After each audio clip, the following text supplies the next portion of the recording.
everybody, I'm Matt Hill. I'm here at the AADE Symposium exhibition in Oklahoma City, and very fortunate. I get to meet incredible people every time I come to an oil and gas event, which is often at FOMO. Introduce yourself. Gregory Wrightstone. I'm a geologist. I'm executive director for the CO2 Coalition, and I'm also accepted as an expert reviewer for the Intergovernmental Panel on Climate Change.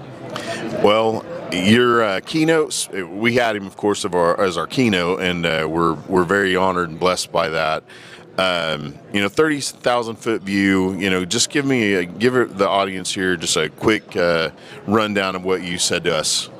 Well, we talk a lot about how there is no climate crisis, and that's a fact. That's a fact. But we've moved beyond that. And I have, with my new book, A Very Convenient Warming, I've gone beyond there is no climate crisis to, in fact, Earth's ecosystems and humanity are prospering from the modest warming we've seen combined with more carbon dioxide. We're seeing it with ecosystems are thriving, forests are expanding, deserts are shrinking, food production is exploding, fires are declining. All the things that you've been told of all these catastrophes related to our sins of emission, of CO2 emissions, are just the facts, the science, and the data just don't support that. The facts and the science support what? Oh, blossoming of the earth. Yeah. A thriving of Earth's ecosystems and the human conditions improving. And that, I use the word celebrate a lot. We should celebrate what's actually happening. Don't listen to these merchants of doom. Look at the science, the facts, and the data to find out the truth. We should all, and I think our kid, I'm okay, right? Like, I grew up in a time where everything was pretty happy. And I remember those days. So, as a human being on Earth, like, I look around, I feel I'm thriving. Yep. So, but I look around and I see that we're thriving, as you say, and I feel that way. Like, I don't think there's ever been a better time on the planet to be a human being. Everything we've ever met, when you're a kid growing up, you have Star Wars and Star Trek, and we're seeing all these things that we never dreamed would be possible come to life. And so I get up and I'm excited every day for, our human species and what we're able to accomplish. But I do feel, as you say, the narrative out there is not that way. And our kids are suffering from the climate catastrophizing and their worry about something that's not even true. Yeah, it's terrible. We're, at the CO2 Coalition, we're actually doing something about that by launching this education initiative. We've just launched a new website that's co2learningcenter.com.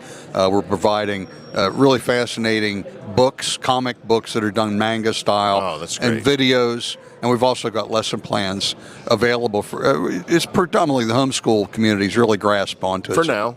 Yeah. I think there'll be some brave, maybe cities or, rural areas that'll take this on and be like, hey, here's another, because that's just it. Education should be about learning a little bit about everything. You can debate, you can have conversations. It shouldn't be shoved down people's throat. Here's the only way to think, which is the narrative right now. It feels like it's against us. Why? Well, because that's all we hear. The only thing we hear on the media is doom and gloom, man-made driven catastrophe. Oh, look, this fire in California or Maui is because of climate change. They don't tell you the backstory behind it, that these are natural events and that fires are actually in decline, not increase. And so we're challenged because we can't get our story out there. We're silenced, we being scientists promoting climate That's realism. Science, right? I mean, there's no consensus. If you're a real scientist, you're constantly trying to find more answers, right? To me, there's never a, this is it. This is where we stop learning. This is it. This is our consensus, and now this is a fact, and we don't move past that ever. Oh, science is done. Yeah, that makes no sense to me. No, as a scientist, I get angered by what I see. I get angered by the misinformation and disinformation that's rampant.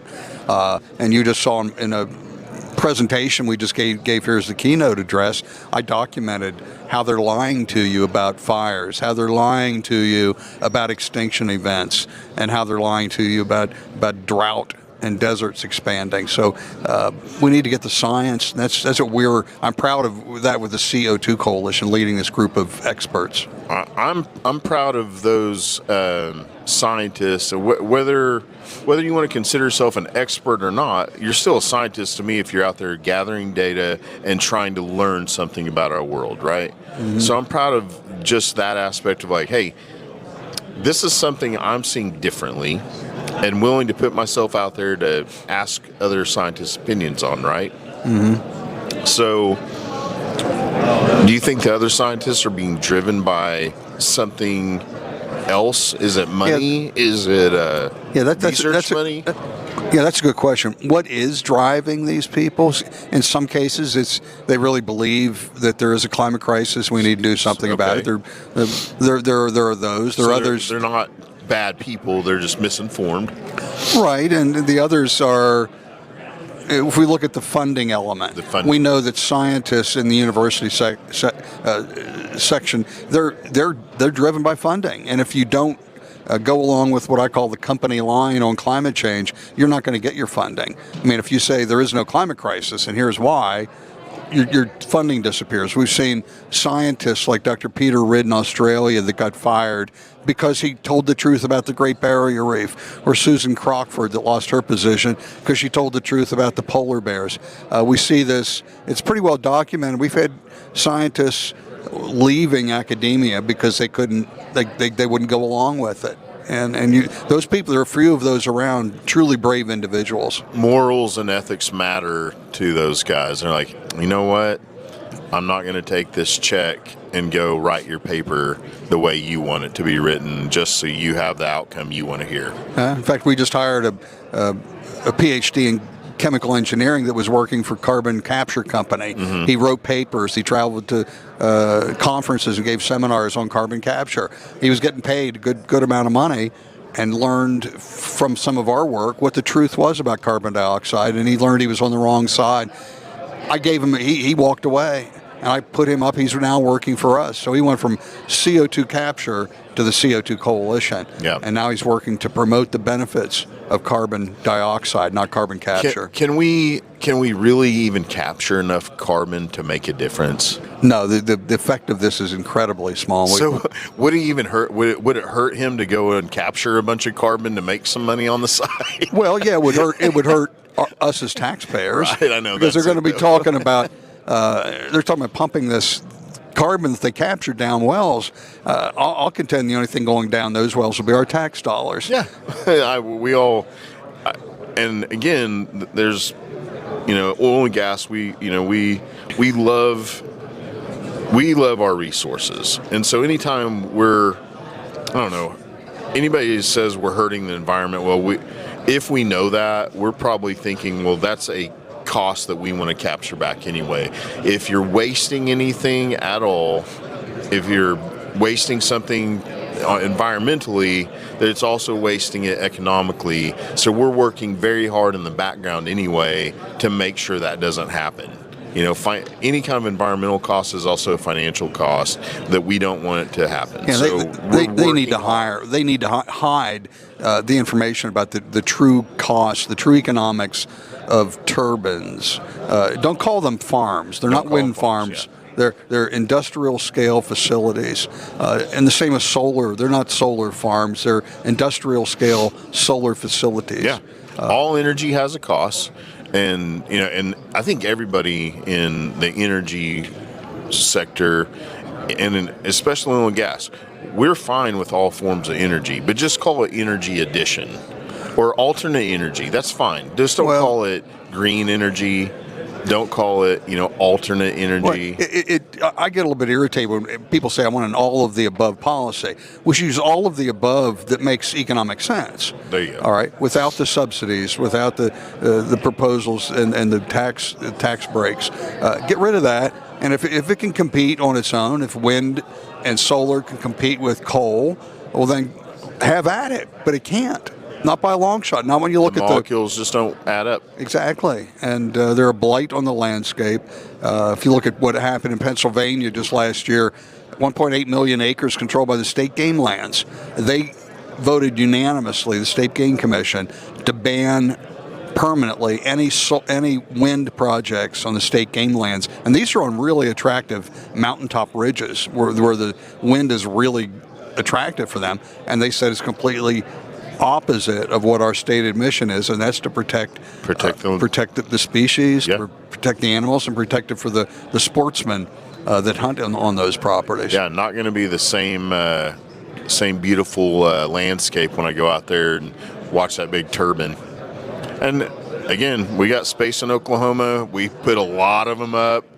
A lot of the landowners now go, these are abandoned now. No one's coming by to take them off our hands. And what do I do with them? Like, no one knows. We didn't, talk about that at all. Yeah, well, that same Pennsylvania Game Commission, I listened to their committee hearing, and these people, there were 18, voted unanimously. Some of these people were just vitriolic in their hatred for the wind turbines because they live near them, and they've ruined the beautiful vistas. Not only that, but there are a lot of problems living close to these. Well, I mean, whatever purpose they have, we'll find a use for them, and who knows, in the future they might get more efficient and replace a lot more. But in the meantime, we have amazing natural gas, a great molecule. We all and a lot of it. A lot of it. So it's reliable, it's abundant, and affordable. And it takes a little straw on the ground to get it out. We have amazing technology, been working on a long time. And we know we'd like to burn more of it and make oil into more products. And I don't know, but you do. The next step is, some kind of nuclear fuel. Nuclear is... it's a possibility. Yeah, especially small SMRs, small modular reactors. That's, I think, the wave of the future. But, that's probably 30 years out. If you look at the permitting. It's going to be longer. Perhaps longer. Yeah. Because I want a flux capacitor in my space car. Remember that? Oh, yeah. That's all I needed. Yeah. And this is cool. We had a speaker come to our API group, and for the first time in history that I've ever heard of, they shot lasers at a hydrogen molecule, and they put less energy in than they got out. They got more energy out of that hydrogen molecule than they put in. So now we have a new reaction that's never been, in history made, right? Getting more energy out than you put in. Now they've been able to repeat it, and then they're able to repeat it quicker. So they're going to have an engine out of this sometime. That's all it is putting energy in, getting energy out, quicker and quicker and quicker and quicker. That's fascinating me. That's a flux capacitor in my future. That's 100 years You're going to have to cut this out because I don't agree. We'll talk about it offline. That's so cut fine. This out. Disagree. I don't get mad. No, the energy, what you're talking about is the energy that hit that was less than what came out. But what they didn't report was how much energy it took to create build all the things, to create that ray that went into it. Okay. It was on the order. It was on the order of hundreds more in terms of whatever the energy used. I'm never getting my flux capacitor. And now you're not. Someday. I work with nuclear physicists, and the joke they tell me is that since the 1950s, fusion has always been 40 years in the future. Okay. And they say that's the physics community. It's probably been since the pyramids. I think they made those pyramids. And did you know that we're closer to hanging out with Cleopatra than Cleopatra was to hang out with the guys who built the pyramids? Oh, really? That's how far, in the past pyramids were. And those things were set up to be, some kind of energy machine that took us, back and forth. So who knows? This guy right here, you're a leader. Tell everybody about your book and how to get a hold of it. Yeah, A Very Convenient Warming is a book I just published 2 weeks ago, and it follows my first book, which was Inconvenient Facts, which was a #1 bestseller over the last 6 years. It should be. It's been adopted by a number of Candace Owens actually fell in love with my book. Yeah. And so I'm one step away from meeting Candace. Yes. Oh yes. my gosh! Hey, dream of mine. Yeah. She's on my bucket list of people to interview. She's just as nice in person as she is. With no doubt. Just solid. Yeah. But this book is a very convenient warming, just published.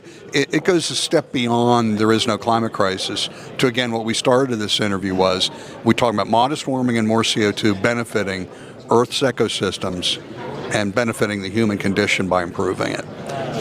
Who are some of the people, and say they don't believe me, say they don't believe you, who are some other people that, we all need to start following?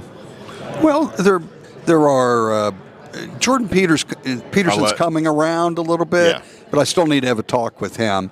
Candace is gone. He's a philosopher, Yes. so that's not fair of him to, you're forcing him into being a scientist, but you'll teach him. That's great. And by all means, we all follow him and love him and what he has to say, at least about how to be better men, right? A little bit more stoic, and get out there and be warriors. Who to follow? There are other people out there. I'm not going to name names because I don't want to throw anybody under the bus. Okay. But there are some people out there that are pretty well known that frustrate me because they start from the premise that there's a climate crisis that needs to be solved, but we're just doing it wrong. Okay. We're spending too much money, and we at the coalition, we don't give an inch on that. We do not back down. We will not admit, because there just is no climate crisis that needs solved. So anything we do to solve a non-existent crisis is, if they say they're going to spell trillions. No, they shouldn't spend pennies to solve a non-existent crisis. And for those out there, because hey, I've promoted you on, and not just you, but the CO2 Coalition.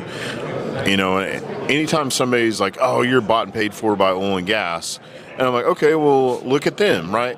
And they're like, "Oh, they are too. Oh, you're studying." No, not even a little bit. No, we've got more than 99.9% of our donors are individuals. Yep. Just like everybody watching this today, and we've had a tremendous response from across the country of support doing what we're doing. And what that does, that allows me, I was highly stressed. I didn't have enough people and staff to do what I really wanted to do. We're finally able to do this education initiative. We're doing, for example, last week, a trip, I took myself and 3 others, including Dr. William Happer. We all traveled to Wyoming to try and save Wyoming from itself and this bizarre decarbonization plan of the governor. That governor, though, he loves oil and gas, and he's appreciative of, I'm always impressed by the governor, at least. I don't know about anybody else up there. Probably a lot of people moved there from California. He's trying to fight on their policies, but... No, he's pushing a decarbonization. He's pushing carbon capture. Oh, yes. Come on. I was a big fan for a minute. No, you better rethink that. Governor Gordon's... in fact, he was voted the GOP in Wyoming, had a no confidence vote for him. I got to start following politics again. I've been following oil and gas and guys like you. Scientists and oil and gas guys are my favorite. Engineers. No, we came out pretty hard and strong against Governor Gordon in Wyoming. Okay, well, I'm gonna get back to following you then, and whatever you vote for, that's what I'm doing. All right, Gregory, God bless you. Thank you for being here. Thank you for being our keynote. We'll all be behind you because we know that oil and gas is going to be needed for a long time. Everybody here is dedicated to bringing the poor, affordable and reliable energy. So if you're out there working on the politics and keeping, the government off of us, then we can go do our jobs. Right. You're doing a valuable service. We need to, make sure what we're doing is efficient and getting returns on profit back to the investors. Absolutely. Keep at it, and God bless you. God bless you. Thank you. We'll see you next time. Get the book. Oh, what's the website? Well, the website is convenientwarming.com, or of course you could go to Amazon. It's easier, but they don't. If you want to pay Jeff Bezos his blood money, or buy it directly from convenientwarming.com. He does fly in private jets that use natural gas and oil, so we don't hate the guy. A lot of trucks using oil and gas. Amazon's fine in our book. Okay. All right. And make sure you donate and follow CO2 Coalition as well. Thank you, brother. Thank you. God